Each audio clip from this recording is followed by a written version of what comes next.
الرحيم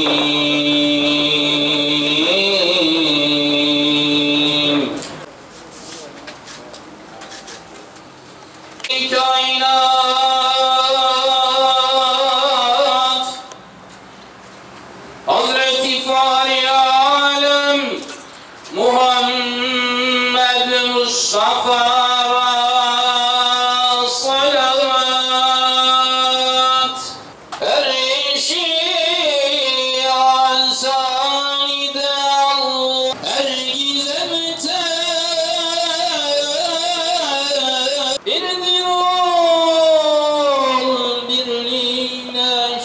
Salatullah, selamullah, salatullah, selamullah. إلى محمد وعلى آله وأصحابه وأتباعه أجمعين. Ya Rabbel Alemin.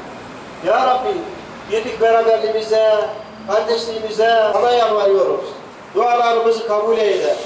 Ya Rabbi, bu mübarek Cuma günü hürmetine, başta Filistin, Gazze, sivil, asker demeden Müslümanları katleden, Müslümanlara saldıran, İnsan haklarını içe sayarlarından çıkarmaya çalışanlara fırsat verme ya Rabbel Alemin.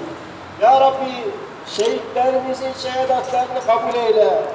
Zat, ehli kainat, Efendimiz, Peygamber Efendimiz sallallahu aleyhi ve sellem Mansurna alel kavmil kafirin, Mansurna alel kavmil zalimin, Mansurna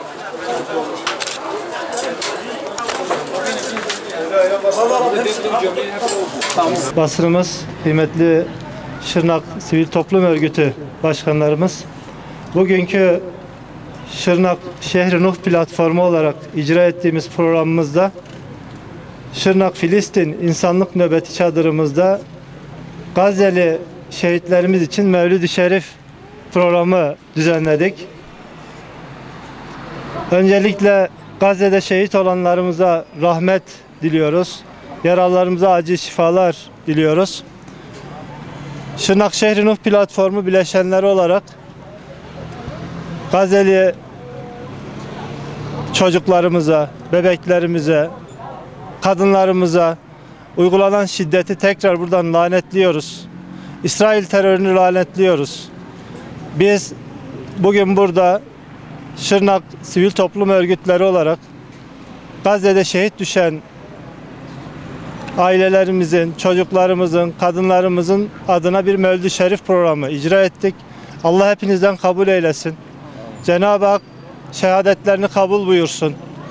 İsrail terörüne de buradan tekrardan lanet okuyoruz. Artık bir dur diyecek baba yiğit çıksın.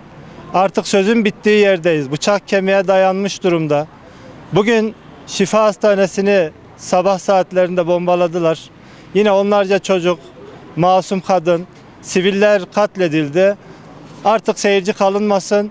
Şehri Nuh platformu olarak Şırnak'tan bütün dünyaya, bütün İslam ülkelerine, bütün İslam ülkeleri liderlerine burada çağrıda bulunuyoruz. Artık yeter, edibese, yeter bu zulüm nereye kadar devam edecek? Bu masum çocuklar nereye kadar katledilecek? Artık buna bir dur deyin noktasında çağrıda bulunuyoruz. Tekrardan Cenab-ı Hak şehadetlerini kabul buyursun. Okuduğumuz Mevlid-i Şerif'i dergah hizmetinde kabul buyursun. Katılımlarınızdan dolayı da her birinize ayrı ayrı teşekkür ediyorum. Kahrolsun İsrail! Kahrolsun İsrail! Kahrolsun İsrail! Tekbir! Allahu Ekber! Tekbir! Allahu Ekber! Tekbir! Allahu Ekber!